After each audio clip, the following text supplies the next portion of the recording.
خلائی تحقیق ہمیشہ سے ہی انسان کے لیے تجسس کا باعث رہی ہے اور اسی کی بنیاد پر کئی سائنس فکشن فلم، ڈاکومنٹری اور کئی کتابیں لکھی گئی ہے۔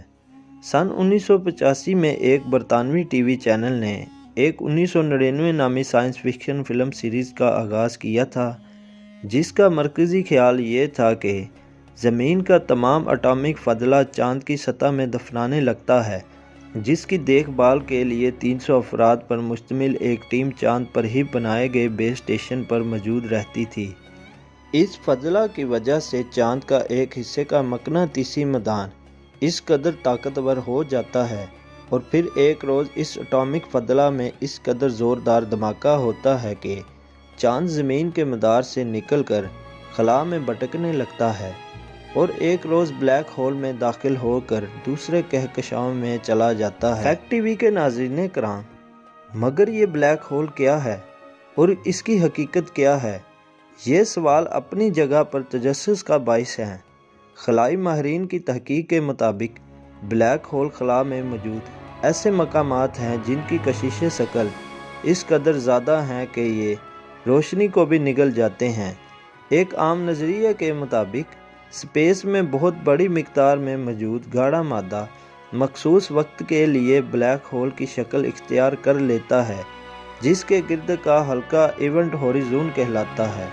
ماہرین کے مطابق یہ وہ مقام ہے جہاں پہنچ کر کسی بھی چیز کے لیے واپسی ممکن نہیں ہے۔ خلا میں موجود ایسے حلقے کو بلیک ہول اس لیے کہا جاتا ہے کیونکہ جو بھی روشنی اس پر پڑتی ہے وہ منعکس نہیں ہوتی اور وہاں سوائے سیاہ دھبے کے اور کچھ بھی نظر نہیں آتا ہے، بالکل جس طرح تھرمو ڈائنامک میں بلیک باڈی کے معاملہ میں ہوتا ہے۔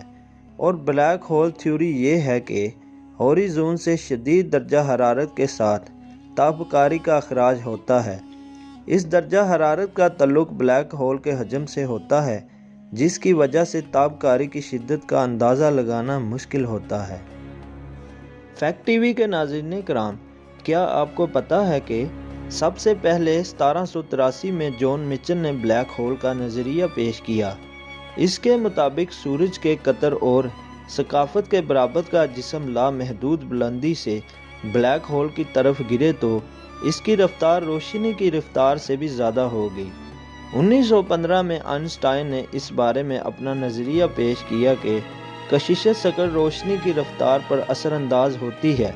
ماہرین کا یہ بھی کہنا ہے کہ بلیک ہول ستاروں کی تباہی کے نتیجے میں وجود میں آتے ہیں۔ ستاروں کی باقیات ایک جگہ پر جمع ہو جاتے ہیں اور عام آنکھ سے انہیں دیکھنا ممکن نہیں ہے۔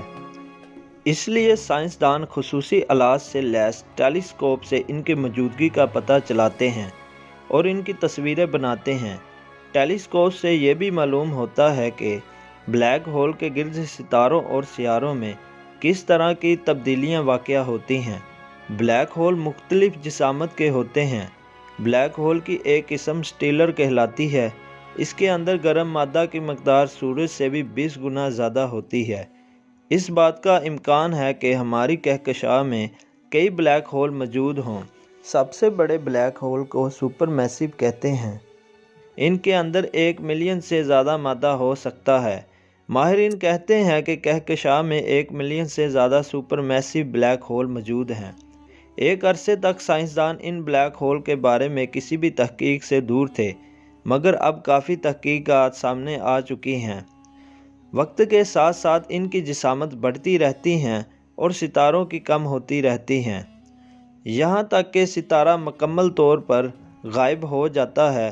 دوسری طرف بڑے بلیک ہول بھی اس طرح وجود میں آتے ہیں، لیکن ان کے قطر کے بارے میں اندازہ لگانا ممکن نہیں ہے۔ اس لیے ان کے بارے میں کہا جاتا ہے کہ یہ لامحدود مادہ ہضم کر سکتے ہیں۔